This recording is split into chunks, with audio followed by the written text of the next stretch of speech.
Vâng, kính thưa quý vị, và ngày hôm nay toàn thể quý vị quan quý chúng ta trở về đây với một lý do duy nhất, đó chính là chúc mừng hạnh phúc ngày thành đôi của cô dâu Tường Vi cùng với chú rể Ngọc Tâm của chúng ta. Và trong giây phút trang trọng hạnh phúc tuyệt vời này, không để toàn thể quý vị chúng ta phải chờ lâu hơn nữa, và chúng tôi xin mời toàn thể quý vị khách quý chúng ta cùng một chút thời gian cùng nhau hướng mắt về phía cổng hoa, nơi bắt đầu của thảm đỏ tình yêu. Và xin mời toàn thể quý vị khách quý chúng ta cùng nhau dành một tràng pháo tay thật nồng nhiệt để cùng chào đón cô dâu Tường Vi. Dành riêng cùng với chú rể Ngọc Tâm. Xin mời.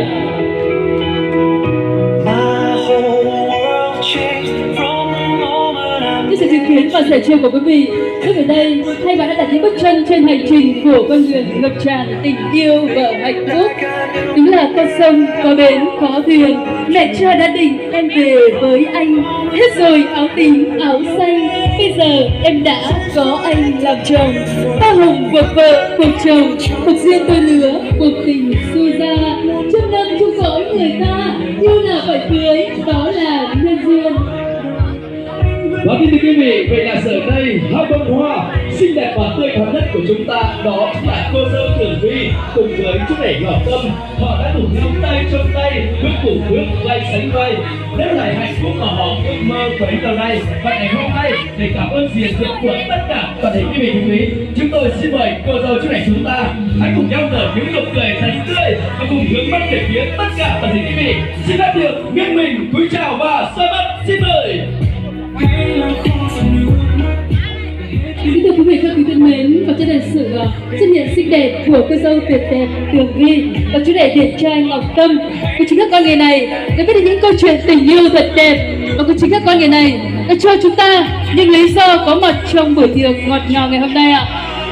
Và có lẽ là trong giây phút hạnh phúc và ý nghĩa nhất được cuộc đời này, cũng chính là lúc chúng ta sẽ được cùng với cô dâu chú rể cùng ghi nhớ và tri ân về ơn nghĩa sinh hành. Bởi vì từ lâu đã có câu ca rằng cha là hoa lá giữa đời, thiên thu tình mẹ rạng ngời tâm con. Với những ý nghĩa cao đẹp đó thì chúng tôi xin được giới thiệu sự hiện diện của hai gia đình trong ngày vui hôm nay. Đó, chúng tôi xin mời toàn thể quý vị quan anh quý chúng ta hãy cùng nhau dành một tràng pháo tay thật nồng nhiệt nữa để đến ông Phượng, đây là vị đại diện cho họ nhà gái sẽ có đôi dòng tâm sự. Xin trân trọng kính mời ông.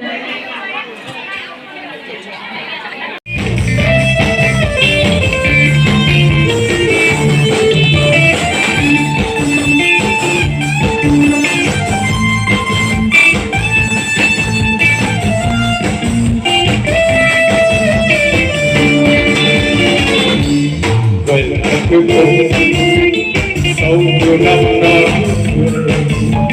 anh không quên đi chung tôi. Vậy là anh sai từ ngày lúc đầu.